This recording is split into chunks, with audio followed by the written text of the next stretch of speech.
जैसा कि हमने देखा था, युवान हाथ काट के आगे आ जाता है। ये क्या एडवांस की? मैंने अपनी आंखों से देखा था, उसने पूरा सूप पी लिया था, फिर भी ये कैसे पॉसिबल है? युवान बोलता है, क्या तुम इसके बारे में बात कर रहे हो? फिर अपने मुट्ठी बंद करके पॉइजन को निकाल देता है और सामने वाले पे गिरा देता है और बोलता है, तुम्हें लगा था ये छोटा सा घटिया ट्रिक मेरे पे काम आएगा? हमारा सीन फिर से पीछे का हो जाता है, जहाँ नैनो से एनालाइज करा रहा होता है सूप का। नैनो एनालाइज कर रहा होता है, युवान एक सिप लेता है, फिर नैनो बताता है उससे, जो तुम सूप पी रहे हो उसके अंदर एक पॉइजन डिटेक्ट हुआ है जो बॉडी के एनर्जी को डिस्ट्रीब्यूट कर देता है। युवान बोलता है, जैसा कि मैंने सोचा था, अगर उन्हें लगा मुझे प्लान समझ में आ गया तो वो सामने नहीं आएंगे। नैनो, क्या तुम पॉइजन को एक जगह इकट्ठा कर सकते हो? नैनो बोलता है, हाँ क्यों नहीं, ठीक है, जब तक मैं ना कहूँ ना पॉइजन को उसी जगह पे रखना। नैनो ओके बोलता है, हैरान हो जाता है और बोलता है, उसने खतरनाक पॉइजन पी कर भी पूरा कंट्रोल रखा और एक ही बार में बाहर निकाल दिया, जो कि मैं खुद भी नहीं कर सकता हूँ ऐसा। युवान फिर तेजी से मूव करता है, ये सबको बोलता है कि सब के सब अपने पीछे देखो। युवान इसके पीछे आता है मोटे के और एक स्वॉर्ड से मार देता है, और जिससे कि मोटा पीछे फेंका जाता है। गलत बंदे की बात मान ली, भागने का कोई ऑप्शन भी नहीं है। सीने का चोट मेरा अभी तक ठीक नहीं हुआ है, लगता है हॉस्पिटल का सीजन 2 शुरू होने वाला है मेरा। फिर युवान पैर रख के मुंडी को पचका देता है उसका और बाकी लोगों को बोलता है, अब तुम लोग का क्या होगा लला। इतना सुनते ही इसकी फट जाती है, क्योंकि इसको पता चल चुका है अब इसका सीजन 2 रेडी है हॉस्पिटल वाला। इसकी फटी होती है, पर ये फिर भी बोलता है कि तू बिल्कुल पागल है क्या? तुझे सिक्स एट का गुस्से का डर नहीं है? नहीं, डरने का काम मेरा नहीं है, मेरा काम डराने का है। इतना ही बोलते हैं, स्वॉर्ड को बुलाता है अपना एनर्जी से और इस बंदे के दिल में छेद कर देता है। अब इसका बंदे का तो हॉस्पिटल का सीजन 2 बन चुका है, अब ये डर जाता है। युवान बोलता है, अगर मुझे डर होता तो मैं ये सब शुरू ही नहीं करता। हमारा सीन युवान के ग्रुप का होता है, जहाँ पे वो लोग युवान को ढूंढते ढूंढते ट्रेनिंग ग्राउंड में आते हैं। तभी उसको युवान दिखता है, ये लोग रुक जाते हैं। उफ, शुक्र है मिल गए, लगता है तुम बिल्कुल ठीक हो, मेरी टेंशन मत लो। मुझसे ज्यादा जरूरी ये है कि क्या तुम पे मियो चैन के फॉलोअर्स ने अटैक किया था क्या? हाँ, आपको कैसे पता चला मेरे लॉर्ड? ये लोग वोंगुल को वार्न कर रहे होते हैं, एकेडमी के अंदर युवान सेफ है, पर बाहर निकलते ही उसे सिक्स सेक्ट की बाकी पावरफुल सेक्ट सब मिलकर क्रश कर देंगे। इसीलिए वो बोल रहा है, युवान पर भरोसा मत करो, मियो चैन सबको अपने साथ ले लेता है। ये सब बकवास है, हम शैडो सेट के आगे सर नहीं झुकाएंगे और हमारे लॉर्ड का नाम जुबान से दूर रखो, वो अब एक एल्डर है। तू तो अभी बकवासी करता रहेगा।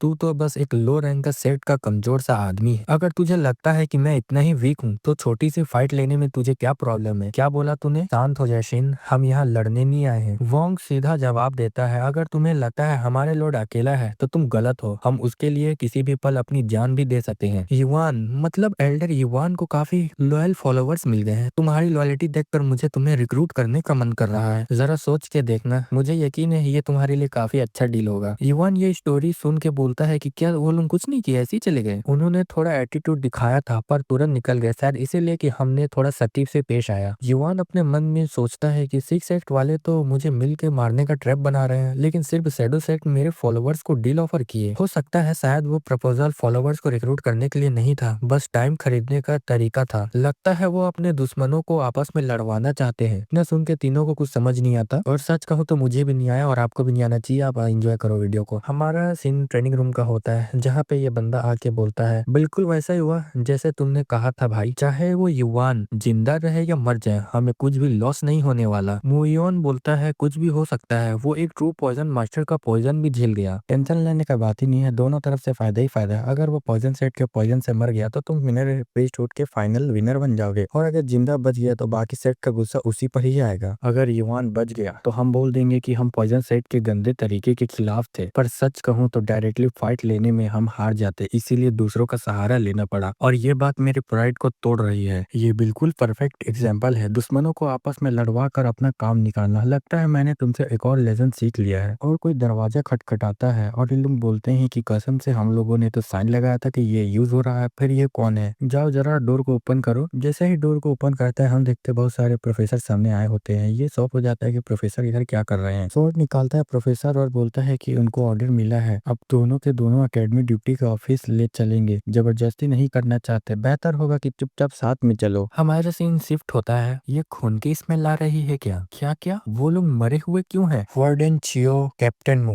सीधा पूछता हूँ, ये सब तुम दोनों ने किया है? सर हमें बिल्कुल आइडिया नहीं है कि यहाँ क्या हो रहा है। मैं और जिनयून पर्सनल ट्रेनिंग रूम में थे। ऑफिशियल ऑर्डर पे हमें वहाँ से बाहर लाया गया, इसीलिए यहाँ क्या हुआ हमें कुछ पता नहीं है। किसी ने हमें कुछ बताया भी नहीं और ऐसे एक्सक्यूज करोगे तो हम और कंफ्यूज हो रहे हैं। यूजी खांग, उसका राइट आर्म काट दिया गया। क्या वो ज्यादा खून बहने से मारा? लेकिन उसका चेहरा काला और सादा हो लग रहा है। ज्यादा लगता है उसे पॉइजन दे दिया गया है। यूजी क्यों, युआन क्यों नहीं? रेड हेयर नेक्स्ट बोलता है। तो फिर दूसरी बॉडी को देखते हैं हम। प्यू भी? ये तो म्यूजिकल सेट की सीक्रेट डांसिंग साउंड स्वॉर्ड है। यहाँ कैसे? ये सब ऐसे सेट किया गया है जैसे प्यू और यूजी एक दूसरे से लड़ते हुए मारे हों। कुछ तो बहुत ज्यादा गलत हो रहा है यहाँ। तभी रेड हेयर नेक्स्ट बॉडी लाने को बोलता है। इसकी पीठ पर जो खूनी निशान है ये शैडो सेट की टेक्निक है। Eight form of moving cloud का fourth form, flowing dark cloud form का काम है। उस पर उस टेक्निक का मार्क्स क्यों है? अब मैं और मेरे भाई पे सीधा शक आ जाएगा, जैसे कि हम ही ने दोनों को मारा हो। जैसे ही बोलने जाता है तभी मुयून टेलीकिनेसिस से बोलता है, रिएक्ट मत करना, ये एक ट्रैप है। क्या एक ट्रैप? लाइब्रेरी के फेक फ्लोर पर फ्लोइंग डार्क क्लाउड फॉर्म का मैनुअल मौजूद है। मैं यहाँ ये सब हैंडल कर लूंगा, इसलिए ओवर रिएक्ट मत करना और चुप रहना। युवान, सच में काफी स्मार्ट हो, पर flowing dark cloud form use करना तुम्हारी सबसे बड़ी गलती हो गई। भाई सही कह रहा है। युवान ने फिफ्थ एग्जामिनेशन पास करते वक्त फ्लोइंग डार्क क्लाउड फॉर्म जरूर सीखा होगा। तभी रेड हेयर आखिरी बॉडी मंगवाता है, जिसको देख के दोनों शॉक हो जाते हैं। आखिर यहाँ हो क्या रहा है? ये फ्लोइंग डार्क क्लाउड पाम का पाम वंस है और ये डिस्ट्रक्टिव डिमेनिक शैडो स्वॉर्ड का वंस है। ये काम राइट स्वॉर्ड और लेफ्ट पाम का है। सिक्स सेक्ट में शैडो सेक्ट सबसे ऊपर है। उनका फर्स्ट एल्डर जिन वू दोनों हाथों से अलग अलग टेक्निक यूज कर सकता है, राइट हाथ से स्वॉर्ड और लेफ्ट हाथ से पाम। ये स्किल भी सिर्फ जिनमू और म्यू चेन को आती है। म्यू ने ये थर्ड एग्जामिनेशन येलो बैच लेने के टाइम दिखाई थी। युवान ने ये कैसे कर लिया? उसने वो टेक्निक सिर्फ 3 साल पहले एक बार ही देखी थी, फिर भी उसने रिक्रिएट कर ली, जो मेरे दादा भी नहीं कर पाए। सर ये पक्का ट्रैप है। वार्डन चियोन तो पूरा टाइम ट्रेनिंग कर रहा था, मैं खुद उसके पास था, फिर वो इन लोगों को कैसे मार सकता है? तो अच्छा ये ट्रैप है, इसका क्या मतलब है? लगता है तुम्हें पता है कि ये सब लोग यहाँ इकट्ठा क्यों हुए हैं। हम फंस चुके हैं। नाम साफ करने के लिए सच बताना पड़ेगा, पर ऐसा हुआ तो भाई को एकेडमी से निकाल दिया जाएगा और फिर मिनर प्रीस्टहुड सीधा युवान को मिल जाएगा। मैं किसी भी हाल में भाई को यहाँ से निकलने नहीं दे सकता।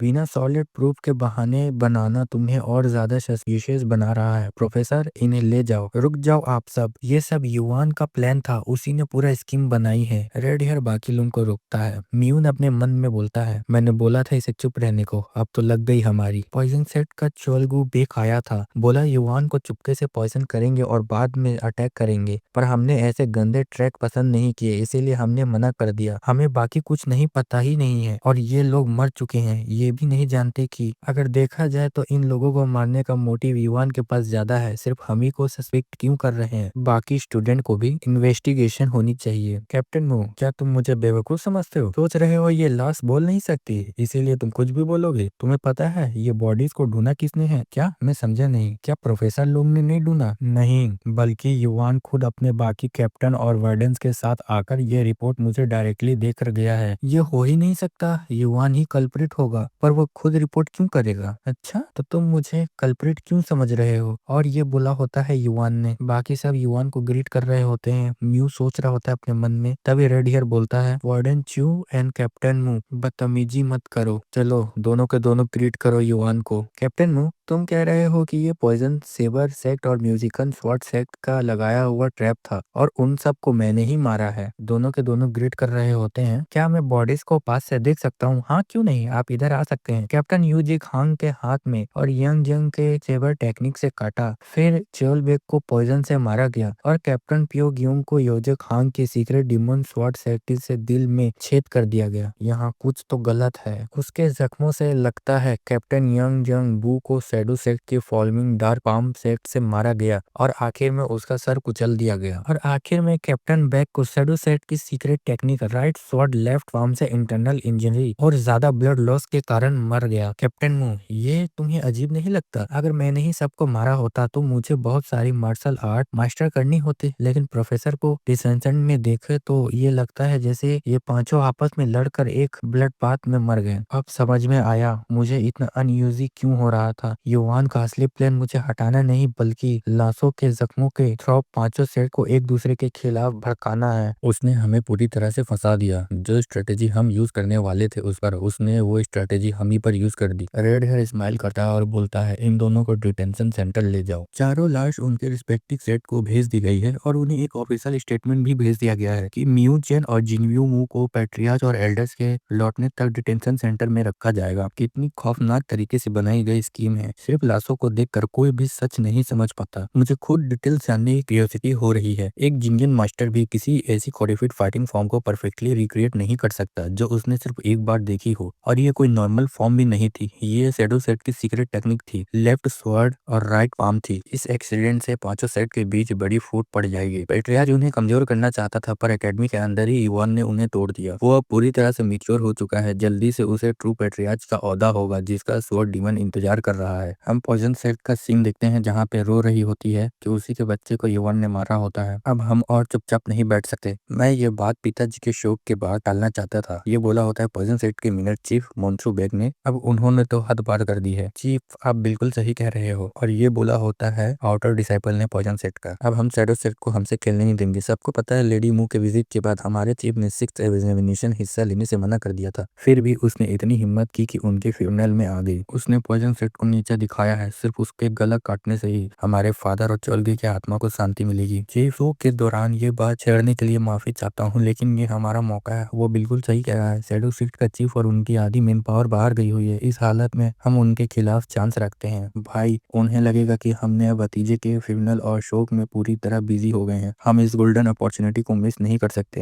हाँ तुम सही बोल रहे हो। सबसे पहले हम चोलगे के फ्यूनरल को खत्म करेंगे। उसके बाद कल सुबह 2 बजे तक कल्ट में जो हमारे लोग अलग अलग जगह पर हैं उन्हें चुपचाप इकट्ठा कर लेंगे। हमारा सीन अगले दिन का होता है सुबह के 4 बजे शैडो सेट का। शैडो सेट के चीफ मौजूद नहीं है। ये उन पर पूरी तरह खतरनाक अटैक करने का परफेक्ट मौका है। हम एक ही बार में उनके क्वार्टर के अंदर घुसेंगे। ठीक है चीफ, चलो फिर चलते हैं। वो लोग अंदर आ जाते हैं और तभी रुकते हैं। भाई कुछ गड़बड़ लग रहा है। हम उनके मिनर के अंदर तक आ गए हैं पर एक भी यहाँ आदमी नहीं दिख रहा। कहीं ऐसा तो नहीं। फिर वो पीछे मुड़ता है जहाँ पे देखते हैं, बोलता है कि ये एक ट्रैप था और बहुत सारे तीरों से अटैक किया जाता है। ये तीरों को अवॉइड करना है क्योंकि इसमें इंटरनल एनर्जी मिला हुआ है। ये साला शैडो सेट कितना हरामी है। क्या उन्हें पहले से ही हमारे अटैक करने का अंदाजा हो गया था? अब यहाँ पर हम आ चुके हैं। भागने का कोई रास्ता नहीं है। अब मरते दम तक जान लगाकर लड़ेंगे। फिर लड़ रहे होते हैं। एक एल्डर आता है, बोलता है अरे वाह सच है, कोने में फंस जाएगा तो चूहा भी बिल्ली को काट लेता है। साफ दिख रहा है तुम सब बुरी तरह स्ट्रगल कर रहे हो। तब बोलते साथ एक लोग पे अटैक करता है। चाहे तुम जितनी भी कोशिश कर लो, तुम तो बस मामूली चूहे हो। तभी चीफ अटैक करता है तो तुम ही हो पॉइजन सेट के चीफ। कितनी बेकार बात है। इतना बोलते एक अटैक लगता है उसको। बाकी लोग हैरान हो जाते हैं। फिर कोई आती है। सब कुछ मेरी एक्सपेक्टेशन के मुताबिक ही हुआ। कितना बोरिंग है। उन्हें लगा सिर्फ हमारे चीफ के बाहर जाने से हम पर अटैक कर लेंगे। ये दोनों इस पर अटैक करने जा रहे होते हैं, लेकिन ये औरत उन्हीं पे अटैक करके उनका गर्दन काट देती है। चीफ हैरान हो जाता है ये देख के। पीछे वाला बोलता है अब सिर्फ तुम ही बच्चे हो, चलो घुटने पे आओ और माफी मांगो। ये यकीन ही नहीं हो रहा है। मुझे बिल्कुल अंदाजा नहीं था कि शैडो सेट में इतने सारे मॉन्स्टर से भरी हुई है। तुम तो मुझे लगा सिर्फ हमारे पैट्रियार्च की फर्स्ट कुकुमबाई है, पर तू अपनी असली ताकत छुपा बैठी थी। क्या छुपाना, बस मैं दिखा नहीं रही थी। तुम घटिया औरत। इतना ही बोलते साथ उसका गर्दन काट देती है और बोलती है तुमको क्या लगता है मैं मजाक कर रही हूँ? लेडी मू, मिनर में घुसे सारे चूहे साफ कर दिए गए। अच्छा काम किया। बस अफसोस है कि अब उन्हें हम यूज नहीं कर पाएंगे। लेडी मू, पॉइजन सेट ने तो इतनी हिम्मत करके हम पर अटैक कर लिया, पर सेवर सेट क्या उन पर भरोसा कर सकते हैं कि वो कुछ नहीं करेंगे? चिंता की बात नहीं है। अपने चीफ के डायरेक्ट ऑर्डर के बिना उनके मूव करने का 0 चांस है। समझ गया। फिर कल सुबह मैं एकेडमी में मैसेंजर को भेज दूंगा ताकि हमारे यंग मास्टर को वापस लाया जा सके। नहीं, उन्हें वही रहने दो। मियोन को अपने एक्शन पर थोड़ा सोचने का टाइम चाहिए,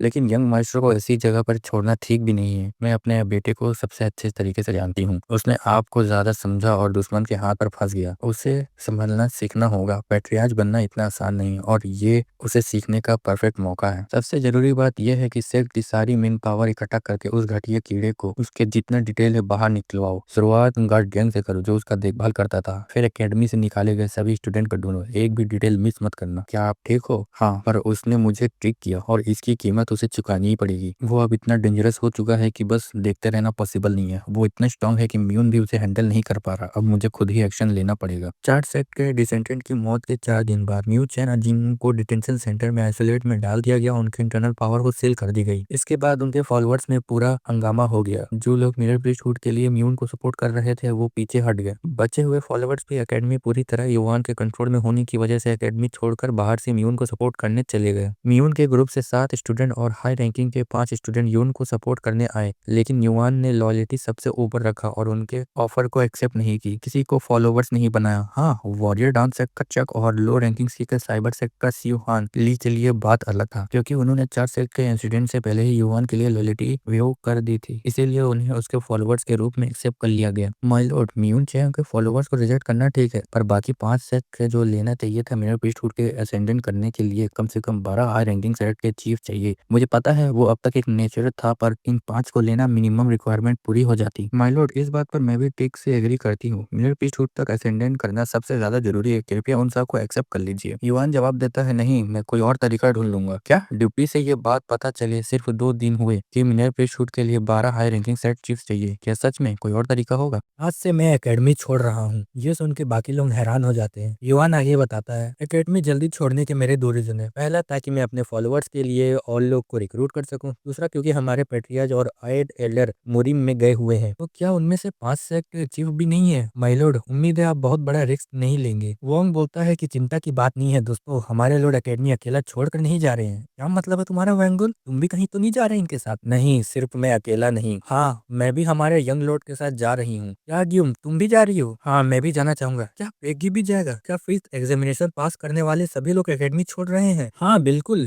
स्किल के मामले में मुझे काफी आगे जाना है, पर मैं हमारे लॉर्ड का पूरा ख्याल रखूंगा। मैं सभी से माफी मांगना चाहता हूँ कि सभी को अचानक से पता चला। बाकी लोग बोलते हैं कि हम भी साथ में जाना चाहते हैं। युवान बोलता है, मुझे पता है तुम सब बहुत लॉयल हो, लेकिन अगर सच में मेरी मदद बनाना चाहते हो तो एकेडमी छोड़ने से पहले अपनी मार्शल आर्टिस्ट स्किल और रिफाइन करो। ओ, हमें भी अभी काफी आगे जाना है, तब जाके हम सच में अपने लॉर्ड को मदद कर पाएंगे। फिर भी ऐसे वक्त में भी वो हमारी परवाह कर रहे हैं, हमें और स्ट्रॉन्ग बनना ही होगा। हाओ बैंग काफी उदास होगा कि वो हमारे लॉर्ड के साथ नहीं जा सकता। हाओ बैंग मुड़ता है और रोते हुए बोलता है, मैं प्रॉमिस करता हूँ कि यंग लॉर्ड का पूरा ख्याल रखूंगा, इसीलिए हमारी टेंशन मत लो। तुम सब अपना बस ट्रेनिंग पर फोकस करो। क्या क्या क्या बोला इसने? और रोते हुए बोलता है, मेरे लॉर्ड, मुझे आपके साथ हमेशा ही रहना है, मैं आपके साथ ही जाऊंगा, प्लीज मुझे रोकने की कोशिश मत करना। वॉन्ग शॉक हो जाता है, अरे यार। बेग बोलता है, ठीक है, बस जब तक हम यहाँ से निकल ना जाए तब तक तुम कुछ मत कहना। युवान बड़ा सोचती है, क्या है यार ये आदमी। माय लॉर्ड, आप हमारे साथ ऐसा कैसे कर सकते हैं? आप हमें यहाँ रोकने की कोशिश कर रहे हैं और होबेंग को अपने साथ ले जा रहे हैं। हमें लगा था कि आप हमें बोलना चाहते हैं कि और स्ट्रांग बने। चलो गजनी, इसे तुम खुद ही हैंडल करो, मैं यहाँ से जाता हूँ। होबेंग चिल्ला रहा था, मेरे लॉर्ड, मेरे लॉर्ड। सीन रात के 8 बजे का होता है, फैंटम सेक्ट का, जहाँ पे ये दोनों शॉक हो जाते हैं। कोई आ रहा होता है और ये होता है अपना युवान। युवान को ग्रुप को देख के पूछ रहे होते हैं कि तुम यहाँ पे क्या कर रहे हो? हमने तुमको कभी यहाँ पे नहीं देखा, तुम्हारा क्या काम है यहाँ पर? युवान रिप्लाई करता है, ग्रेव एल्डर युहवा को बता देना कि 12वें एल्डर युवान उनसे मिलना चाहते हैं। अच्छा, तो इसका मतलब है आप 12वें एल्डर हैं। ठीक है, मैं आपको मैसेज को अपने मास्टर को बता देता हूँ, प्लीज यहाँ पे वेट करें। हाओ बेंग बोल रहा होता है, अरे भाई, ये जगह तो लग रहा है जैसे यहाँ भूत ही भूत पड़े हुए हैं। हाँ, तुम सब बोल भी सकते हो। मून अपने मन में सोचती है, जब मैं छोटा था और दादा के साथ आता था तब नोटिस नहीं किया, पर यहाँ जगह काफी इरियर है। पता नहीं हमारे लॉर्ड उन्हें मना पाएंगे कि नहीं। काश दादा यहाँ होते। और फिर गेट खोलते हैं, गेट में से निकलती है और ग्रीटिंग करती है और अपना नाम बताती है, मैं वायुन हूँ और मैं फ्लाइंग सेट की डायरेक्टर हूँ। ये लोग बोल रहे होते हैं, इसने इतना मेकअप लगा लिया है, क्या ये लड़का है या लड़की? और अपने वोंग को सीधा वर्ल्ड एल्डर समझ लेती है और बोलती है, आप अंदर आ सकते हैं। वोंग बताता है, नहीं नहीं, मैं लॉर्ड नहीं हूँ, लॉर्ड ये मेरे बगल में है। फिर ग्रीटिंग करती है और बोलती है, मुझे माफ कीजिए 12th एल्डर। युवान अपना परिचय देता है, फिर ये बोलती है, हमारे मास्टर ने कहा है कि मैं आपको गेस्ट हाउस ले जाऊं और रिफ्रेशमेंट सर्विस करूं, कृपया आप अंदर आ सकते हैं। जैसे युवान अंदर जाता है, उनके फॉलोअर्स को बाहर रोक दिया जाता है और बोलती है, ओह मैं तो भूल ही गया, सिर्फ आप ही अंदर आ सकते हैं एल्डर चियोन। हमारे मास्टर नए चेहरों के मामले में काफी शेय हैं, उम्मीद है आप समझेंगे। मुझे पता है ये थोड़ा रूड लगेगा, पर हमें किसे यकीन हो सकता है कि लॉर्ड सेफ हैं, खासकर जब अभी हम अलग करने की कोशिश करा जा रहा है। क्या बात है, हैंडसम भी है और लॉयल भी है। हमारे चीफ काफी वेल मैनेड है और वो कल के किसी भी एल्डर का अपमान करने का सोच भी नहीं सके। तो ऐसा करते हैं, तुम में से सिर्फ एक को साथ आने देंगे, अगर ज्यादा लोगों को अंदर ले गए तो मुझे चीफ से बहुत डांट पड़ेगी। क्या बोला आपने, सिर्फ एक लोग? मुन बोलती है, तो मैं चलूंगी अपने लॉर्ड के साथ। ठीक है, फिर चलो आओ, तुम ही चलो। फिर हम देखते हैं अंदर का सीन पुतला, और ये अपने मन में सोच रही होती है कितना बेकार जगह है और इसके अंदर तो और भी लग रहा है बेकार हो जा रहा है। फिर बोलती है, चीफ मैं गेस्ट को लेकर आ गया हूँ। ये लोग सामने देखते हैं, शॉक हो जाते हैं, क्योंकि सामने जितने चारों लोग बैठे होते हैं सबके फेस सेम होते हैं। युवान अपने मन में बोलता है, सुना था मैंने कोई हवा Phantom of the thousand faces skin marks का मास्टर है और इतना रियलिस्टिक होगा ये नहीं सोचा था। सब बिल्कुल एक इंसान जैसे लग रहे हैं। लेकिन स्वागत है आपका, मैं उई हवा हूँ, फ्लाइंग फैंटम सेक्ट का चीफ हूँ। मुन सोचती है अपने मन में, क्या ये वही अंकल है? और युवान को माइंड टू माइंड बोलती है, माय लॉर्ड ये मुझे याद से बिल्कुल अलग लग रहा है। युवान अपने मन में बोलता है, मैंने सुना था कि हेल्डर ये थोड़ा शरारती साइड पर है, पर ये सब का क्या मतलब होता है? हेलो, आपसे मिलकर अच्छा लगा। मैं युवान चैन हूँ, बारवा एल्डर। मुझे पता है। आइए बैठिए, बैठकर बात करते हैं। साथ में कुछ वाटर मंगा लेता हूँ। हेलो अंकल, मैं ग्यू मून हूँ, डिमोनिक ड्रैगन पाम सेक्ट से। इतने टाइम बाद आपसे मिलकर अच्छा लग रहा है चाचा। ये सुन के थोड़ा सा वो शौक रहता है और फिर रिप्लाई देता है, हाँ सही कहा, काफी वक्त हो गया है ना। अकेडमी जाने से पहले मैं तुम्हें भाई युवान के साथ देखा था। लगता है तुम्हें उस चीज का काफी अच्छे से ख्याल रखा है। अच्छा, तो आपको याद है? हाँ, ये पक्का एल्डर यू वही है। वही एक लौटे हैं जो जानते हैं कि मैं स्किन मास्क पहनता हूँ। क्या आप जानते हैं कि मैंने आपसे मुलाकात क्यों मांगी है एल्डर हुआ? सीधा पॉइंट पर आ गया। क्या ये इसीलिए नहीं है क्योंकि तुम मेरा जेड मिलियन स्टोन चाहते हो? तो आपको पता है, हाँ, तो तुम मिनर प्री शूट का ग्रैंड टूर्नामेंट जीत चुके हो और लगता है एकेडमी छोड़ते यहीं आ गए। और यही एक वजह है। मिनर प्री शूट तक पहुंचने के दो तरीके होते हैं। पहला, 12th हाई रैंकिंग सेट का चीफ का इंट्रोडक्शन। दूसरा, 12th एल्डर में से कम 3 का एक्नॉलेज होना चाहिए। जेड मिलियन स्टोन की पहचान होता है। जब कोई एल्डर ये मिलियन देता है तो मतलब है वो कैंडिडेट मिनर प्री शूट के लिए एक्नॉलेज करता है और वो अपनी लॉयल्टी भी देता है। परफेक्ट। तो अब से मैं आपका फॉलो एल्डर के रूप में एड्रेस नहीं करूंगा। मैं आपसे एक प्राइवेट मीटिंग का रिक्वेस्ट करता हूँ, सिर्फ मिनर प्री शूट के कैंडिडेट के तौर पर। मैं शुरू से तुम्हें एक कैंडिडेट की तरह ही ट्रीट कर रहा हूँ। मैं कुछ समझा नहीं। मुझे यकीन है तुम्हें पहले से ही पता होगा, ये जेड मिलियन स्टोन जैसे दे दिया जाए उसके लिए लॉयल्टी का साइन होता है। इसी वजह से हमें भी हक है कि हम तुम्हारा टेस्ट करें ताकि देख सके कि तुम वाकई में इसके लायक हो या नहीं हो। मैं थोड़ी देर बातचीत के लिए टाइम देने वाला था, पर जब तुम सीधा काम पर आ गए हो तो मैं सीधा पॉइंट पर आता हूँ। मैं तुम्हें दो चीज पर टेस्ट करूंगा। पहला, तुम्हारी ऑब्जर्वेशन स्किल। क्या तुम बता सकते हो हम में से कौन सा असली चीफ है और कौन नहीं? मून सोचती है कि ये बहुत ज्यादा डिफिकल्ट होने वाला है। स्किन मार्क्स बिल्कुल परफेक्ट है। चेहरा और एनर्जी दोनों एक जैसे लग रहे हैं। ये सिर्फ फाइनल ग्रेटिफाइड स्किन मार्क्स नहीं है। यहाँ लोग सालों से ट्रेन हुए हैं ताकि उसकी हर मूव और डिक्शनरी कॉपी कर सके। इतने इन सेंस की बात है, असली और फेक को कोई पहचानना मुश्किल नहीं, नामुमकिन है। मैं तुमसे तुरंत गुस्सा करने को नहीं कहूंगा। चलो चाय और रिफ्रेशिंग के साथ बात करते हैं। हाँ, तो मैंने तो ढूंढ लिया कौन असली है। क्या मतलब है तुम्हारा? फिर युवान सीधा पीछे पड़ता है, उसी लड़की की तरफ देखता है और ये सोचती है, रुको जरा एक मिनट, नहीं तुम ये तो नहीं बोलना चाहते कि मैं ही चीफ हूँ? माय लॉर्ड, क्या अंकल, मेरा मतलब एल्डर हवा ने यह इन लोगों में से पूछा नहीं था क्या कि असली कौन है? उन्होंने सिर्फ कहा था कि यहाँ असली वो कौन है उसे ढूंढो। उन्होंने ये नहीं कहा था कि इन 7 लोगों में से कोई होगा। तो क्या बस तुम इसी वजह से तुम मुझे सेक्ट का चिप समझ रहे हो? उम्मीद है तुम जल्दबाजी में एक परफेक्ट मौका बर्बाद नहीं कर रहे हो। और मेरी बदतमीजी के लिए माफी मांगता हूँ। तभी युवान अचानक से अटैक करता है। वो समझ नहीं पाता है, मून घबरा जाती है। तभी हम देखते हैं उस लड़की ने अपने हाथ से रोक दिया होता है और बोलती है, अरे बाप रे, ये तो अच्छा नहीं लग रहा। वैसे तुम्हें पता कैसे चला? दूर से हल्की सी आवाज मैंने पकड़ ली। क्या दूर से? हम पिछले देखते हैं जब मून उसको बता रही होती है कि मैं किससे हूँ और आपसे मिलकर अच्छा लगा। तभी वो थोड़ी देर के लिए चुप रहता है और फिर बोलता है, तभी उसका अंकल जवाब देता है कि काफी टाइम हो गया तुमसे मिले हुए। तभी युवान को पता चल जाता है कि इसने अभी थोड़ी देर के लिए रुका। और मून बताती है कि हाँ, ये सच में एल्डर हुआ है। सिर्फ उन्हीं को पता है कि मैंने स्किन मास्क लगाया है। हल्का से भी यूज करने पर आवाज की जो नलियां हैं वो हल्का सा वाइब्रेट करती है। इस रूम में जो असली है वही डिस्टेंट वेस्टरिंग से बात करेगा। इसीलिए ऐसा टॉपिक छेड़ना चाहिए जिसका जवाब फेक तुरंत ना दे पाए। एल्डर, क्या आप जानते हैं कि मैं आपसे क्यों मिलने आया हूँ? क्या ये ऐसा नहीं है क्योंकि आप मेरा जेड मिलियन चाहते हैं? मैं आपको बता देता हूँ, जेड मिलियन का मतलब है कि सपोर्ट चाहते हैं। तभी युवन अपने मन में बोलता है, अभी किसी के भी वोकल्स वाइब्रेट नहीं हुए, तो क्या उन्हें सच में पता है या फिर मैं गलत हूँ? ये वो भी बिना वोकल कार्ड्स वाइब्रेट किए डिस्टिंग वेस्टरिंग यूज कर सकते हैं। तुम मिनर प्रीस्टहुड का ग्रैंड टूर्नामेंट जीत चुके हो। लगता है एकेडमी छोड़ते यहाँ आने का एक ही वजह हो सकती है। फिर युवान नैनो से पूछता है, क्या तुम्हें वैसे ही साउंड को डिटेक्ट कर सकते हो जो ग्यू ने अभी डिस्टिंग वेस्टरिंग यूज करते वक्त किया था? नैनो बताता है, हाँ ये मुमकिन है। परफेक्ट। तो अब से मैं आपको फॉलो एल्डर्स कहकर एड्रेस नहीं करूंगा। मैं आपसे प्राइवेट में मीटिंग रिक्वेस्ट करता हूँ, सिर्फ मिनर प्रीस्टहुड के कैंडिडेट के तौर पर। नैनो फिर सुनने की सेंस को एडजस्ट करता है और दूसरी फ्रिक्वेंसी पकड़ ले लेता है। अलग वाली फ्रिक्वेंसी उसे डिटेक्ट होते हैं। फिर एल्डर बोलता है कि मैं शुरू से तुम्हें कैंडिडेट की तरह ट्रीट कर रहा हूँ। क्या? मैं कुछ समझा नहीं। फिर नैनो बताता है, फिर ये अपना पुराना ही बात बता रहा होता है कि तुम्हें पहले से ही पता है कि आपको ऑथराइज चाहिए या ना चाहिए, वही नैनो डब करके बताता है। सेम फिर एल्डर भी वही चीज बोल रहा होता है, उसे रिपीट कर रहा होता है। युवान अपने मन में बोलता है, मुझे तो यकीन ही नहीं हो रहा कि मैं डिस्टिंग विल्सन को भी चुप चुप के सुन सकता हूँ। तभी वो पीछे देखता है और बोलता है, तो अब मैं समझा कि ये मैसेज कौन भेज रहा है, पर ये सब बताना कि मुझे कैसे पता चला इसकी तो जरूरत ही नहीं है। और फिर युवान बोलता है, जब से ग्यू ने ग्रीट किया है, अब जवाब के बीच में थोड़ा सा रुकते हैं, इसी से मुझे समझ पता चल गया कि ये कोई फेक है और कोई डिस्टिंग मैसेज कर रहा है, और उन्हें 7 लोगों में से किसी की भी वोकल्स कार्ड मैच नहीं हो रही थी। मैसेज भेजने वाला नहीं था इस रूम में डिस्टिंग रेसिंग से, मैसेज भेजने वाला सिर्फ आप ही हो। ओ, तो मैं जानबूझकर ग्यू को तुम्हारे साथ अंदर आने दिया था ताकि तुम कंफ्यूज हो जाओ, और लगता है मैं खुद अपने ही जाल में फंस गया। काफी इंप्रेसिव है। लगता है मुझे फॉर्मली से फिर से अपना इंट्रोडक्शन देना पड़ेगा। मैं हुएन हूँ, फ्लाइंग सेक्ट का चीफ। मैं हूँ ये कहानी का हीरो। अच्छा, जब तुमने पहला टेस्ट इतना आसानी से पास कर लिया, तो अब सीधा दूसरे टेस्ट पर चलते हैं। इतना बोलते हैं युवान पे अटैक करता है। युवान अपने मन में बोलता है कि कितना खतरनाक एनर्जी से अटैक किया। फिर वो पास आ रही होती है अपने हाथ को लेके, अपना flash of the Phantom shadow attack से युवान पे अटैक करती है। युवान उसको स्वर्ड से अपना डॉज करता है, और जैसे ही रोकता है उसे जोर से किक मारती है, जिससे कि वो बाहर चला जाता है।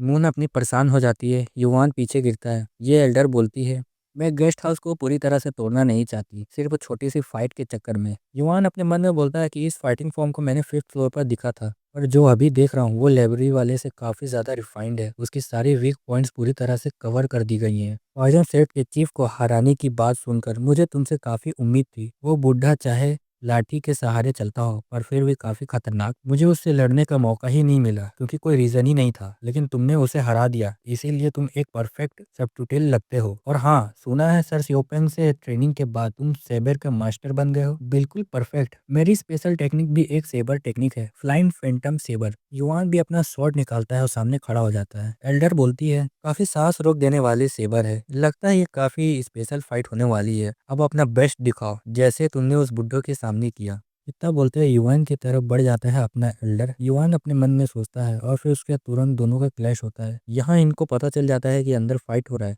बेग परेशान हो जाता है और तेजी से जा रहा होता है। बाकी के गार्ड्स बोल रहे होते हैं, अरे तुम क्या कर रहे हो, यहीं पे रुक जाओ। और फिर ये दोनों की एक एक किक मार देता है और बोलता है, मेरे रास्ते से हटो। दोनों को हटाने के बाद ये बोलती है, बोलती है नहीं पता क्या क्या, तुम्हें पक्का लगता है ऐसा करना सही होगा? गजनी बोलता है, हमारे लॉर्ड की सेफ्टी सबसे पहले आती है। फिर हम दोनों के स्लैश दिख रहे होते हैं जो आपस में टकरा के बाहर जा रहे होते हैं। युवान अपने मन में बोलता है, एल्डर अपने मन में बोलती है, इतना पावरफुल, वो भी जस्ट 20 साल की उम्र में, पर इतना काफी नहीं हो सकता उस ओबेक को हराना। और फिर युवान से बोलती है, क्या तुम्हें सच में लगता है कि इतना काफी है कि मैं तुम्हारे लिए सर्व करूं? युवान अपने मन में बोलता है कि सिर्फ ये डांसिंग बटरफ्लाई टेक्निक से मैं एल्डर को हरा नहीं सकता, तो फिर लगता है अब मुझे ये टेस्ट करके देखना ही पड़ेगा। इतना बोलते युवान पीछे आता है। एल्डर अपने मन में बोलती है, अरे ये कौन सा इनिशियल फॉर्म ले रहा है, ऐसा कुछ मैंने पहले कभी नहीं देखा। युवान बोलता है, हो सकता है मैं अपनी ताकत को कंट्रोल ना कर पाऊँ, इसीलिए पूरी ताकत से इस अटैक को ब्लॉक करना। ये सुन के एल्डर को कुछ समझ नहीं आता। फिर युवान जोर से कूदता है और ऊपर पहुंचता है। क्या ये वही टेक्निक है जिससे उस बुढ़े का सर काटा था? फिर एल्डर अपना फैंटम ब्लेड टेक्निक यूज करती है युवान पे। युवान भी अटैक कर रहा होता है। दोनों में बहुत ज्यादा तेज क्लैश हो रहा होता है, एक दूसरे पे बहुत ज्यादा अटैक हो रहा होता है। एल्डर इस अटैक को ज्यादा देर तक नहीं रोक पाते, इसके हाथ पे खून निकलने लगता है। युवान फिर ऊपर जोर से स्वॉट करता है। ये सोचती है कि इसका कहानी खत्म हुआ। फिर हम उस स्लैश का पावर दूर से देखते हैं। बेग तेजी से अंदर जा रहा होता है, अपने लॉर्ड को ढूंढते ढूंढते उसके तरफ एक हाथ बढ़ता है और सीधा उसे दूर करता है। बेग बोलता है, क्या ये एक स्लैश टेक्निक है? ये अपने इंट्रोडक्शन देता है, बोलता है, क्या तुम इसी तरह अंदर घुस सकते हो? फिर बाकी लोग भी आ जाते हैं उसके साथ में, उसका नाम चिल्ला के चारों एक साथ खड़े होते हैं। ये सोचता है कि मैंने जैसे सोचा था। गजनी बोलता है, सबके शक्ल एक जैसे दिख रहे हैं, कितना बेकार लग रहे हैं। ये तो एक नहीं 4-4 लोग हैं, सच में इनकी इतनी हिम्मत हुई। तुम लोग कौन से सेक्ट से हो? क्या वहाँ ऐसे ही बदतमीजी सिखाया जाता है? एक गुस्सा होकर बोलता है, तुम्हें बताऊं क्या मैनर्स किसे बोलते हैं? वोंग उसको शांत करता है और बोलता है, मेरा नाम वोंग है, मैं डीमन सेक्ट से हूँ। Demon fish sect? तो तुम चीफ वोंग हियोन के बेटे हो? हाँ, आपने सही बोला, तुम हाई रैंकिंग सेक्ट से हो, फिर भी रात के बीच में दूसरे सेक्ट के मिनर में घुस रहे हो। क्या तुम्हारे पिता ने तुम्हें ऐसे ही बदतमीजी सिखाई है? इंट्रेंशन के लिए माफी, लेकिन मेरे फादर का नाम इसमें लेने की हिम्मत मत करना। हमारे यंग लॉर्ड थोड़ी देर पहले मिनर में गए थे और हमें लगता है उनके साथ कुछ गड़बड़ हो गई है, इसीलिए हम अंदर आ पड़े। क्या तुम्हारे लॉर्ड? हाँ, यंग लॉर्ड युआन जो कि 12th एल्डर हैं। फिर अपने मन में सोचता है, रुको, क्या जिनके साथ हमारे चीफ थोड़ी देर पहले मीटिंग कर रहे थे वो युआन चेन था? तभी इन्हें कुछ महसूस होता है और पीछे पलटते हैं। वोंग बोलता है, हमारे लॉर्ड डेंजर में हो सकते हैं, ऐसे में आप कैसे एक्सपेक्ट करते हैं कि हम चुपचाप खड़े रहें? हमें अंदर जाने दो ताकि पता चल सके कि क्या हो रहा है। तो माफ करना, लेकिन हम भी अपने लीडर के अंडर काम करते हैं, हमें अपने चीफ का मामलों में इंटरफेयर करने का कोई हक नहीं है। वोंग बोलता है कि मेरे पास फिर कोई और ऑप्शन नहीं है, हमारे पास वक्त भी नहीं है, इसीलिए उम्मीद करते हैं कि आप समझ पाएंगे कि हम ये ऐसा क्यों कर रहे हैं। तुम सब अभी जवान हो, पूरी जिंदगी आगे पीढ़ी है, इसीलिए मैं एक और मौका दे रहा हूँ। अभी पीछे हट जाओ तो हम अपने चीफ से रिक्वेस्ट करेंगे कि यंग लॉर्ड युआन चियोन को सेफ रहे। और तभी हम युआन का सीन देखते हैं जहाँ पे वो स्लैश मारता है, इन लोगों का पूरा जमीन हिल रहा होता है। हम देखते हो वो स्लैश सामने से इनके हो के सीधा आगे निकल जाता है। ये लोग आंख खोल के देखते हैं और हैरान हो जाते हैं उस स्लैश का पावर देख के। और हमें दिखाया जाता है कि जमीन को दो हिस्सों से चीर दिया होता है। ये लोग अपने चीफ के लिए परेशान हो जाते हैं। युआन के बंदे भी उनके पास जा रहे होते हैं। ये एल्डर हैरान हो जाती है और बोलती है कि आखिर ये कैसी पावर है, सच में एक मॉन्स्टर है ये लड़का। फिर नीचे झुक जाती है और बोलती है, मैं यू हवा हूँ, 11वां एल्डर और फ्लाइंग सेंटम सेट का chief young Lord yuan chain. बिना पीछूट के लिए यो गया मानता हूँ, कृपया मेरी लॉयल्टी का निशान के तौर पर ये एक्सेप्ट कीजिए। तभी बाकी लोग आ जाते हैं। रुको, मुझे तो लगा था ये डायरेक्टर है, लेकिन ये तो चीफ निकला। गजनी हंसते हुए आगे निकल रहा होता है और बोल रहा होता है, धन्यवाद सर, लगता है हमारे लॉर्ड बिल्कुल ठीक हैं। उसे चिढ़ा रहा होता है, इसकी जल गई होती है कि अभी कूट देगा इसको। हम देखते हैं सभी के सभी अंदर बैठे हैं। एल्डर आती है और बोलती है, आपका शुक्रिया रुकने के लिए थोड़ा समय। क्या आप अभी भी स्किन मास्क पहने हैं? क्या सच में आप अपना चेहरा दिखाने का इरादा नहीं रखते? एल्डर बताती है, पीढ़ियों से हम फ्लाइंग फैंटम सेट के डार्क ऑर्डर के हिस्सा रहे हैं जो असैसिनेशन और स्केपिंग संभालता है। इसी वजह से हम अपनी असली चेहरा सिर्फ पैट्रियार्च को ही दिखाते हैं। अगर एक दिन तुम हमारे पैट्रियार्च बनोगे तब तुम मेरा चेहरा देख पाओगे। क्या ये हवन आपका बेटा नहीं है? एल्डर बोलती है, क्या तुम्हें पता है, अकेडमी छोड़ने से पहले मेरी उससे मुलाकात हुई। मैंने उसे समझाने की पूरी कोशिश की पर उसने कहा कि बिना चीफ के ऑर्डर के वो किसी को भी फॉलो नहीं करेगा। फिर अपने मन में बोलता है कि उसे मैंने नैनो की वजह से पता कर लिया, पर एक चीज जो नोटिस हुई थी वो अपने फादर को फादर नहीं बल्कि चीफ बोल रहा था। एल्डर बताती है कि वो बच्चा पैदा नहीं कर सकती। ये सुन के दोनों हैरान हो जाते हैं। आगे बताती है, फ्लाइंग फैंटम शिफ्ट की breathing method silent Phantom technique है जिसमें बहुत ज्यादा यान एनर्जी होती है। इसी वजह से इस टेक्निक को पूरी तरह मास्टर करने के लिए हमें बचपन में ही कास्टेड होना पड़ता है। कास्टेड मीन समझ में आ रहा है तुम लोगों को? मैं बताता हूँ, कास्टेड मीन्स बचपन में उन लोगों का नुन्नू काट देना। ये सुन के हम लोगों जैसे इन लोगों को भी दर्द होता है। फिर भी हमें अपनी लाइन एज आगे बढ़ानी होती है, इसीलिए हम एडॉप्ट बच्चे लेते हैं। रही बात मेरी और ये का रिश्ते की, तो वो बाप बेटे से ज्यादा मास्टर और शिष्य जैसा है। और मैं ये सजेस्ट करती हूँ कि आज रात इस कमरे में मैंने जो भी बोला है और तुमने जो भी सुना है वो सब भूल जाओ। और दोनों की तरफ देख के उन लोगों को डरा रही होती है। दोनों डर जाते हैं। फिर वोंग से बोलती है, ओ लेकिन तुम्हारे लिए हमारे स्ट्रॉन्ग और रिलेबल वोंग ह्यूल मैं एक्सपेक्टेशन बनाऊंगा, ठीक है? मैं भी चुप ही रहूंगा। मून से बोलती है, तो तुम अपना असली चेहरा कब दिखा रही हो? ये सुनकर थोड़ा शौक हो जाता, तुमने एकेडमी छोड़ दिया है पर फिर भी अभी तक वही पहना है। ये सुनकर डर जाती है और बोलती है, प्लीज प्लीज प्लीज मेरे राज का वाट मत लगा देना। मून बोलती है, जब दादा वापस आ जाएंगे तो हम demonic dragon palm set visit करेंगे, तब मैं उस वक्त ये बात छेड़ दूंगी। फिर बोलती है, अच्छा ठीक है। फिर उसका जान में जान आता है। युआन थोड़ा सा स्मर्क करता है और बाकी लोग वहां से निकलते हैं। एल्डर बोलती है, माफ कीजिए, आज की मीटिंग में ज्यादा अच्छी जगह नहीं दे पाया। अगर आप ठीक समझें तो आप हमारे गेस्ट हाउस में रुक सकते हैं। युआन अपने मन में सोचता है, वो जानते हैं कि मेरे पास रहने के लिए कोई रूम नहीं है, इसलिए अपने पास रहने का ऑफर दे रहे हैं। और फिर युआन उनको बोलता है, शुक्रिया ये ऑफर देने के लिए। अगर आपको कोई प्रॉब्लम नहीं है तो क्या मैं और एक इंसान को साथ ला सकता हूँ? बिल्कुल, क्या तुम उसे भी साथ लाने के इरादा रखते हो? हम अपने लोग भेज देते हैं उसे लेने के लिए। कोई बात नहीं, मैं खुद जाकर ले आऊंगा। ऑफर के लिए शुक्रिया। हमारा सीन डेमोनिक कल्ट का साउथ का वॉल होता है जहाँ युआन अपने घर में आता है, जहाँ पे वो खुश हो रहा होता है। ये जगह अभी भी बिल्कुल साफ है, यहाँ कुछ भी बदला नहीं है। गार्ड जंग रोज सुबह जल्दी उठकर ट्रेनिंग करता है और शाम को आंगन साफ करता है। वो बहुत ही मेहनती इंसान था और अब आखिरकार फिर उससे मिल पाऊंगा। सोचता हूँ मुझे इतना बड़ा देखकर वो कैसा रिएक्ट करेगा। फिर युआन गेट खोलता है और अंदर आ रहा होता है। मून सोचती है, तो ये हमारे लॉर्ड का घर था। फिर युआन एक जगह रुक जाता है और बोलता है, मैं कुछ फील नहीं कर पा रहा। ये लोग समझ नहीं पाते और बोलता है, मैं फील नहीं कर पा रहा गार्ड जंग का प्रेजेंस। तभी युवान गेट खोलता है और अंदर आता है। गार्ड जेंग के सारे सामान यही हैं। ऐसा नहीं हो सकता कि वो रात के बीच अचानक चले गए हों। अब सोचने पर लगता है इस रूम में बिल्कुल गर्म नहीं है, लगता है कम से कम 3 से 4 दिन छोड़ा हुआ है। तभी वोंग आता है और बताता है हमने पूरी जगह चेक कर लिया लेकिन कुछ भी नहीं मिला।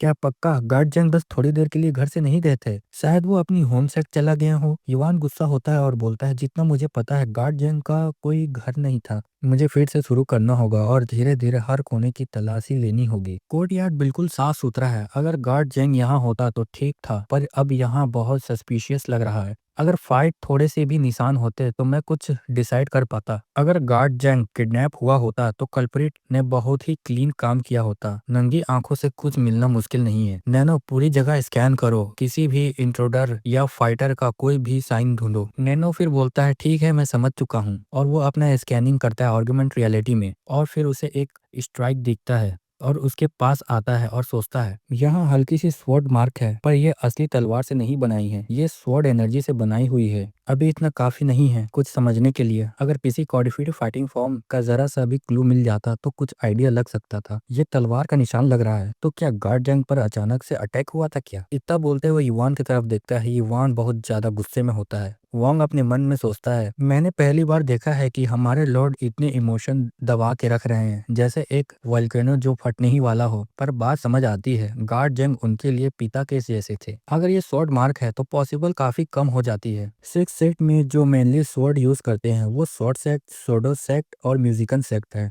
युवान अपने मन में सोचता है कौन हो सकता है? तीनों ही पॉसिबल कल्प्रिट लगते हैं। शैडो सेक्ट का पहले से ही बाकी 4 सेक्ट साथ बड़ा कॉन्फ्लिक्ट चल रहा है, इसीलिए शायद उनके पास ये सब करने का टाइम ना हो सकता है उन्हें रोल आउट किया जा सके। नहीं, जो भी ये किया है वो बहुत चालाक और डिटेल्ड और ओवरनेटेड है। इस पूरी सिचुएशन को डिस्ट्रेसिंग बनाना उसने अपना काम को किया है। माय लॉर्ड, क्यों ना हम उन सभी सेक्ट की जांच करें जो सस्पिशियस लगते हैं। जितना मुझे पता है सारे एल्डर्स मौजूद नहीं है, इसीलिए हम घुस कर इन्वेस्टिगेशन करना थोड़ा आसान होगा। इतना आसान नहीं होगा, चिप्स नहीं होंगे फिर भी सिक्स सेट बहुत पावरफुल होगा। फ्लाइंग फैंटम सेक्ट को देख लो, वो तो सेक्ट भी नहीं है, फिर भी इंट्रूडर डिटेक्ट होते ही टॉप लेवल मास्टर आ गए, और मान लो हम घुस भी गए तो पूरा मैनेज सर्च करना लगभग इम्पॉसिबल होगा। माय लॉर्ड, जो भी ये किया है उसका टारगेट सिर्फ गार्ड जेंग नहीं तुम हो। जैसे ही उन्हें पता चलेगा कि तुम अकेडमी छोड़ चुके हो वो तुम्हें ढूंढते हुए आ जाएंगे, तो ऐसा क्यों ना करें। इतना बोलते हमारा सीन चेंज होता है, जहाँ कोई चिल्ला रहा होता है और किसी को बांध के रखा हुआ होता है। हम देखते हैं उसके उंगली और पैर के उंगली को काट दिया होता है, और बोलता है कोई कि हमने तुमको कब कहा कि तुम सो सकते हो ऐसे, और गर्म सरिये से उसके सीने पे साट दिया जाता है और बोलता है चलो मेरे सारे आंसरों का जवाब दो। क्या तुम फिर से रेस्ट ले रहे हो? ऐसा नहीं हो सकता, बोल के वापस से वो सटाता है।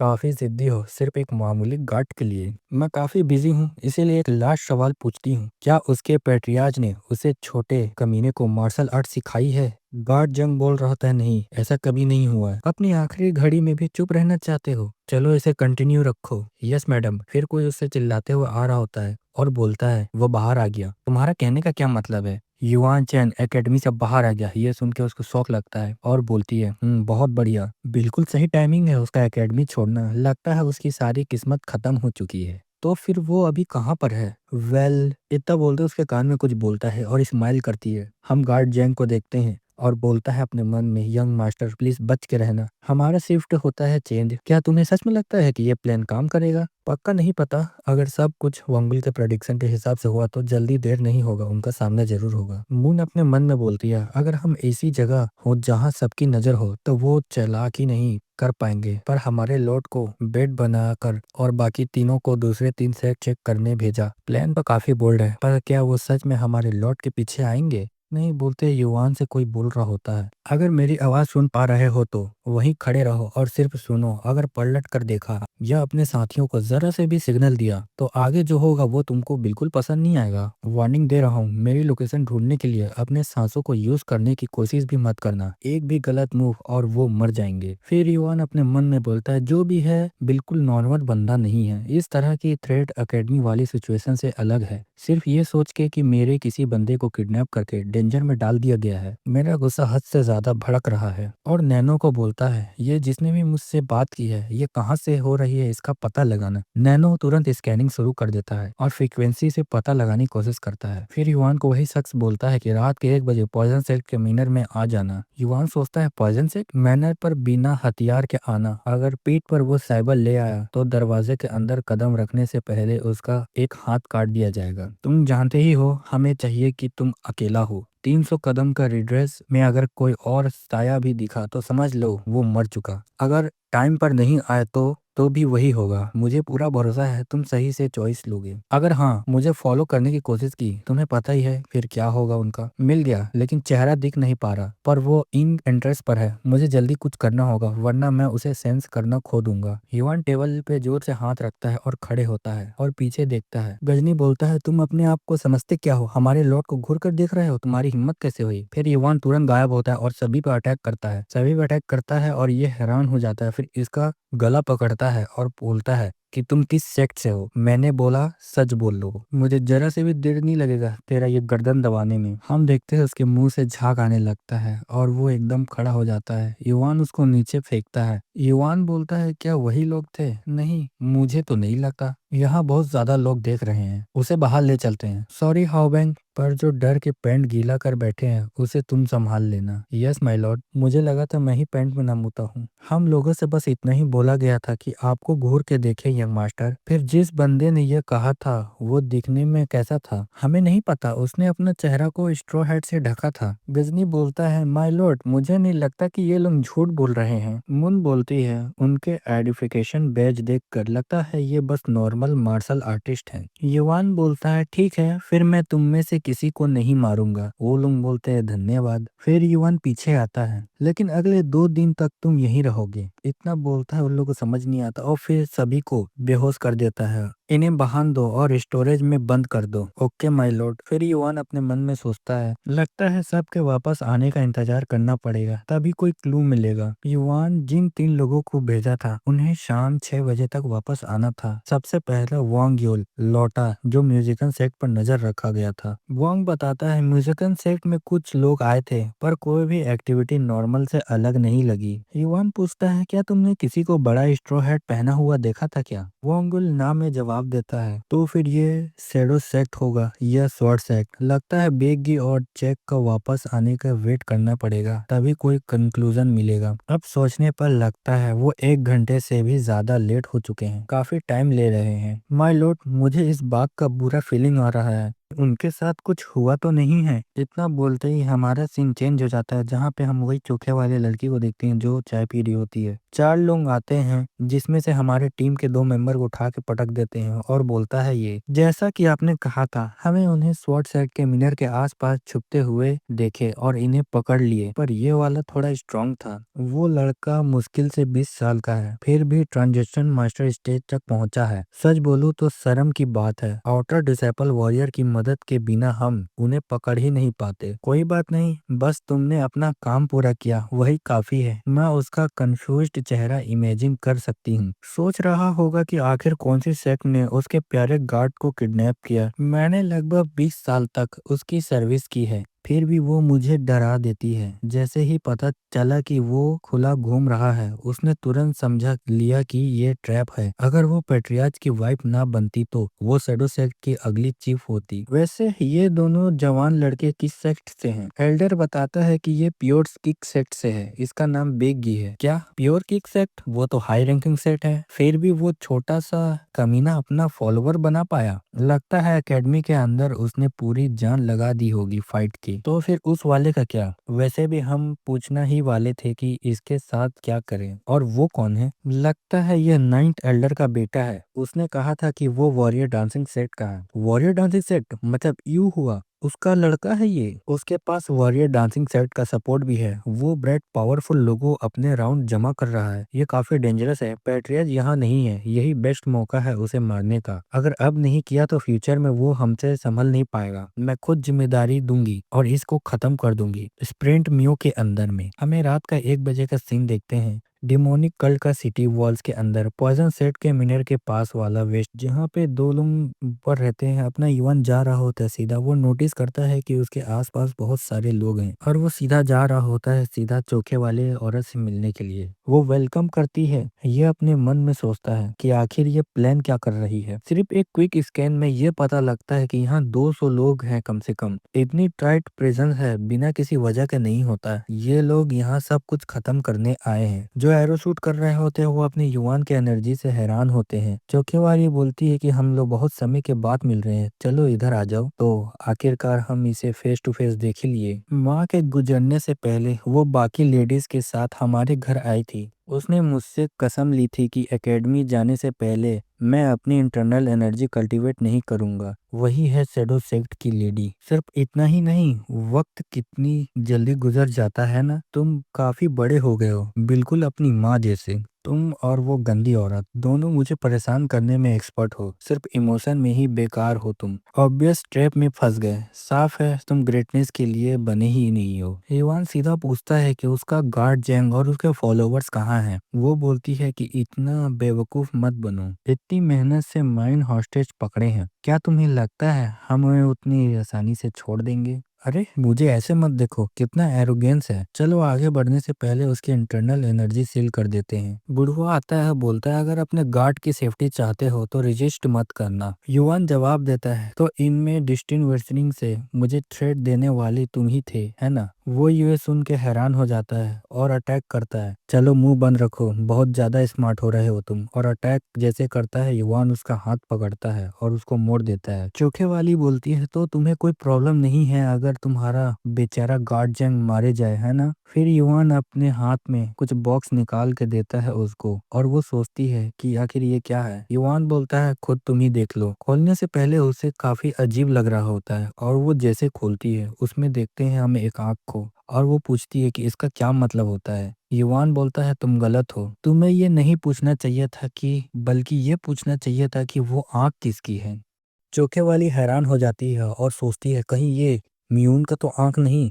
ऐसा नहीं हो सकता। युवान से बोलती है लगता है तुमने कोई छोटा मोटा ट्रिक चलने की कोशिश की है, पर तुम्हें मुझे काफी कम समझ लिया। अगर तुम सच में एकेडमी में घुस कर ये सब करते तो डिप्टी तुम्हें कब का नहीं छोड़ता है। क्या तुम्हें लगता है ऐसे छोटे ट्रिक से तुम मुझे बेवकूफ बना लोगे? इस बात को सुन के युवान स्माइल कर रहा होता है। हम देखते हैं 1 घंटे पहले का सीन डिटेंशन सेंटर का। म्यून हैरान होता है कि अपना युवान इधर क्या कर रहा है। युवान बोलता है चलो तुम जल्दी पे घुटने पर आओ। और तुरंत म्यून उसके एनर्जी के प्रेशर से घुटने पर आ जाता है और अपने मन में सोचता है चाहे मेरी इंटरनल एनर्जी सील ना भी होती पर फिर भी मैं इस पावर को झेल नहीं पाता। पर ये यहाँ क्या कर रहा है? युवान बोलता है कि गार्ड जेंग गायब है। म्यून अपने मन में बोलता है कि आखिर ये किस चीज की बात कर रहा है। युवान आगे बताता है जिन्होंने उसे किडनैप किया है उन्होंने कहा है कि अगर गार्ड जैंग को बचाना है तो मुझे बिना हथियार के उनके ट्रैप में घुसना होगा। मयून ये सुन के समझ जाता है कि ये काम मेरी माँ का है और पूछता है तो इसमें मैं क्या कर सकता हूँ। युवान फिर एनर्जी से उसे अपने पास बुलाता है और ये बोलता है कि तुम क्या करने के सोच रहे हो। पहले मेरा प्लान सिर्फ गार्ड जैंग को बचाने का था और बात खत्म करने का, लेकिन मुझे असली कल्प्रेट का पता चल गया है तो मैंने अपना इरादा बदल लिया है। अब जल्दी से बोलो शैडो सेट के लिए तुम कितनी कीमती हो, या फिर अच्छा पूछूं तो तुम्हारी माँ के लिए। शांत हो जाए युवान, अगर मेरे साथ उलझने की कोशिश की तो मैं गारंटी देता हूँ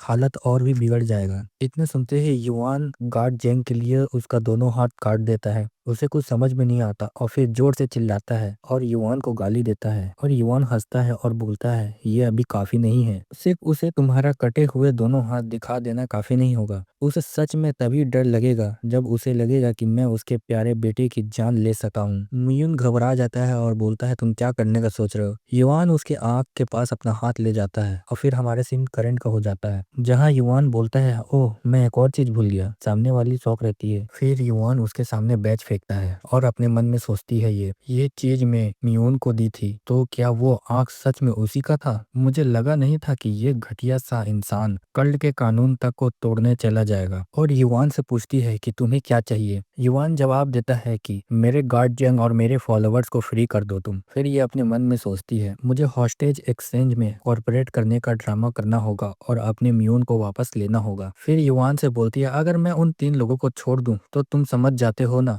बदले में मुझे क्या चाहिए? युवान हाँ में जवाब देता है। चौके वाली ऑर्डर देती है कि वो तीनों को छोड़ दो। वो हुक्म मान के चला जाता है। फिर युवान से आगे बोलती है, तो फिर दिखाओ कि तुम इस डील को सीरियसली ले रहे हो। मेरा बेटा कहाँ है? तुम अकेला आए हो इसीलिए मैं अपने एक आदमी भेज देती हूँ। युवान बोलता है, मेरे फॉलोअर्स म्यून और जीनवू को एकेडमी के डिटेंशन सेंटर में हॉस्टेज बनाकर रखे हुए हैं। फिर कोई कोने में हंस रहा होता है और बोलता है, वो तुरंत फंस गया। मुझे लगा था थोड़ा सा तो चालाक होगा, पर निकलना पूरा बेवकूफ है। तुम्हारे साले फॉलोअर्स को हटा के मैं खुद टॉप पर आ जाऊंगा। युवान बोलता है, ये बैज मेरे फॉलोअर्स को दिखा देना, वो तुरंत उन्हें तुम्हारे पास ले आएंगे। औरत सोचती है, जब तक सारे हॉस्टेज स्वैप नहीं हो जाते मैं उन्हें छोड़ने का कोई इरादा नहीं रखती। कोई ट्रिक ट्राई मत करना। और फिर एक एल्डर से बोलती है कि तुमने सुना ना, अब क्या काम करना है तुम्हें। और फिर माइंड टू माइंड बोलती है कि उसके सारे फॉलोवर्स को मार देना और मेरे बच्चों को वापस ले आना। इतना बोलते वो निकल जाता है और औरत सोचती है कि अंकल सियोन एक अल्टीमेट ट्रांजेक्शन मास्टर है और मन में गुस्सा होकर बोलती है, चाहे उस ब्रेड के फॉलोवर्स कितने ही स्ट्रॉन्ग क्यों ना हो, जब तक उनमें से कोई एल्डर लेवल का नहीं है उन्हें मारना कोई प्रॉब्लम नहीं होगा। बच्चा सेफ वापस आ जाएगा, फिर मैं तुम्हारी मौत का योगदान बना दूंगी। हम एकेडमी का सीन देखते हैं जहाँ पे ये उड़ के आ रहे होते हैं और ये अपने मन में सोचता है, एकेडमी की सिक्योरिटी इतनी ढीली निकलेगी सोचा नहीं था। अगर हम चाहते तो वो छोटा सा कीड़ा उसे यही मार देते। इतना बोलते ही वो लोग जा रहे होते हैं बहुत तेजी से। तुम सब जाकर पहाड़ों के बीच छुप जाओ। जैसे ही मैं म्यून और जीवन को बाहर ले आऊं तो युवान के फॉलोवर्स पर अटैक कर देना। वो लोग हाँ में जवाब देते हैं और ढूंढते सीधा लोकेशन पर आ जाता है और अंदर जाता है तो वो हैरान होता है। हम देखते हैं कोई स्वॉर्ड लेके खड़े होते हैं, पूछ रहे होते हैं, तुम लोग कौन हो और तुम्हारी हिम्मत कैसे हुई हमारे एकेडमी के अंदर आने की, और अपना वेपन तुम नीचे करो और सरेंडर करो। एल्डर हैरान हो जाता है और बोलता है, ये यूनिफॉर्म तो प्रोफेसर लोगों का है। डैम इट, इसका मतलब है उस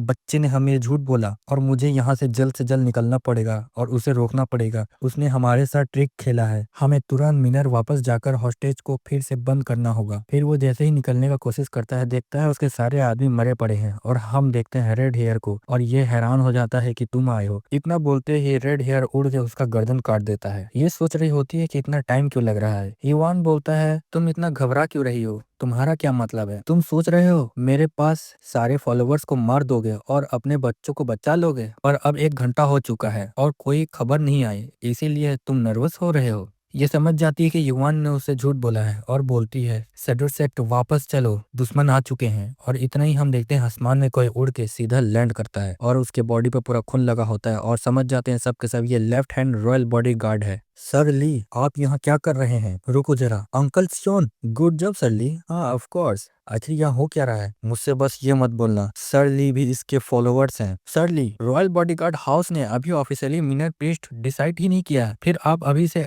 आदमी को सपोर्ट क्यों कर रहे हो? ये फैसला तुम्हारा लेने का नहीं है, ये हमारे कल्ट का कानून के खिलाफ है। सर ली जवाब देता है, मुझे काफी यकीन है कि मिनर प्रीस्टहुड का टूर्नामेंट ऑलरेडी खत्म हो चुका है। क्या आप ये बोलना चाह रहे हैं? युवान बोलता है, लगता है तुम अभी भी उसी उम्मीद को पकड़ के बैठे हो। शायद तुम्हें लगा कि मुझे हटा दोगे तो बाकी कैंडिडेट को मिनर प्रीस्टहुड का चांस मिल जाएगा। सर ली यहाँ है इसीलिए तुम ऐसा बिहेव कर रहे हो, पर वार्निंग दे रहा हूँ मुझे और मत भड़काओ। फिर बोलती है अपने मन में, ये ठीक नहीं होगा, मुझे अब हॉस्टेजेस को लेकर शैडो सेक्ट ही जाना पड़ेगा। अगर मुझे उसे और उसके लोगों से लड़ना है तो एल्डर्स का एक्सपेक्टेशन से वापस आना होगा, अपनी ताकत देना जरूरी होगा। अगर तुमने एक भी मूव किया तो गार्ड जेंग। इतना ही बोलते उसका सबऑर्डिनेट आता है और बताता है, लेडी यहाँ पे कुछ गड़बड़ है, आउटसाइड में बहुत सारे लोग आ चुके हैं। हम देखते हैं उन लोगों को आते हैं और ग्रीट करता है, बोलता है कि मैं बहुत लेट आ चुका हूँ। ये देखती है, आगे जवाब देता है एल्डर, मैं हूँ हुई हुआ फैंटम सेट की चीफ। यंग लॉर्ड, आपका दिया हुआ काम मैंने पूरा कर दिया है। थैंक यू तुम्हारा ये सब करने के लिए। ये अपने मन में डर रही होती है। रुको, ये किस बारे में बात कर रहा है? क्या तुम कह रहे हो कि वो अजीब सा बंदा ही 11वां एल्डर है? एल्डर आगे बताती है, आपके फॉलोअर्स को बस हल्की सी इंटरनल चोट लगी है, लेकिन आपका गार्ड जेंग काफी सीरियस कंडीशन में है। अभी उसके लिए फिजिकल बुला दिया गया है, पर यहाँ कहना मुश्किल है कि वो कब तक जिंदा रहेगा। इतना बोलते ही शांत हो जाता है और हम देखते हैं बहुत डेंजर ऑरा को। ये डर रही होती है। युवान अपना डेंजरस ऑरा रिलीज करता है। साइड कैरेक्टर्स बोल रहे होता है, ये इतनी खतरनाक एनर्जी क्या है, लग रहा है जैसे मेरे दिल को कुचल देगा। शैडो सेट की लेडी बोलती है अपने मन में, उसने फ्लाइंग फैंटम सेट को भी अपना फॉलोअर्स बना लिया। ये मेरे एक्सपेक्टेशन से काफी ज्यादा हो गया है। क्या मैं इस छोटे से हरामी से हार गई हूँ? नहीं, शैडो सेट टॉप पर लाने के लिए मैंने बहुत मेहनत की है। तभी कोई यंग मास्टर बोलता है। ये उसकी तरफ देखती है और बोल रही होती है अपनी मून, सब के सब बैक रहो पीछे, अगर जो भी आगे आया तो ये दोनों को मार दिया जाएगा। और हम देखते हैं दोनों के गर्दन पे तलवार रख के लाया जा रहा होता है है। हम मीयून को देखते हैं जिसका हालत खराब होता है। चोखे वाली का चोखा उतर जाता है और अपने बेटे के पास जा रही होती है चिल्लाने के लिए। उसका बेटा बोल रहा होता है, माँ मुझे माफ कर देना। उसके साथ में होता है वो अपने इसकी माँ को आंटी बोलता है। ये रोने लग जाती है और नो बोलती है, कस के दांत से अपने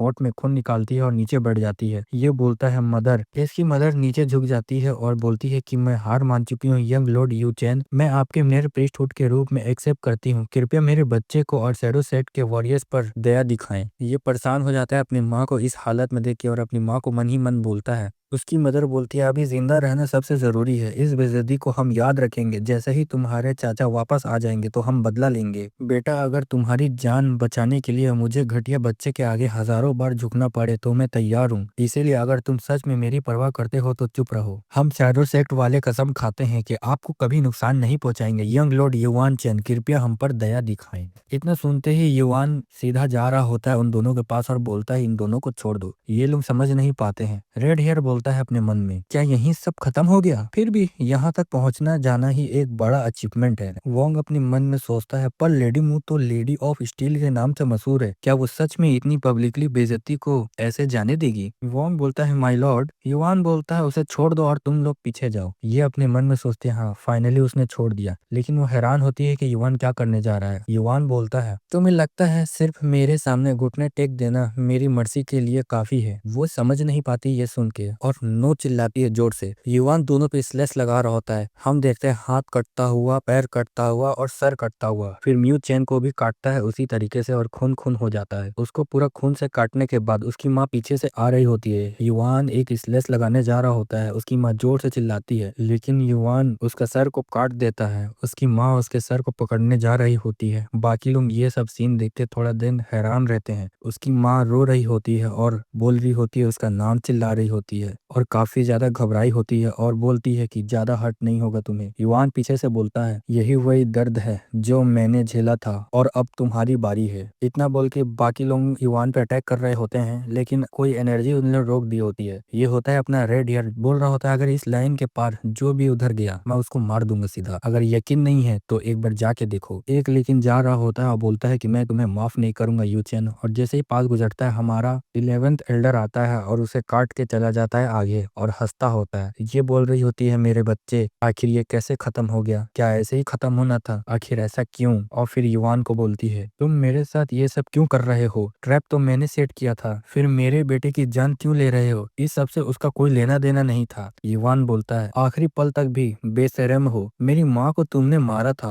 और अब मुझसे मर्सी मांगने की हिम्मत कर रहे हो? ये चैप्टर यहीं खत्म हुआ। चैप्टर पसंद आया तो लाइक और सब्सक्राइब करो, अपने भाई को और सपोर्ट करो। कमेंट में बताओ कैसा लगा वीडियो।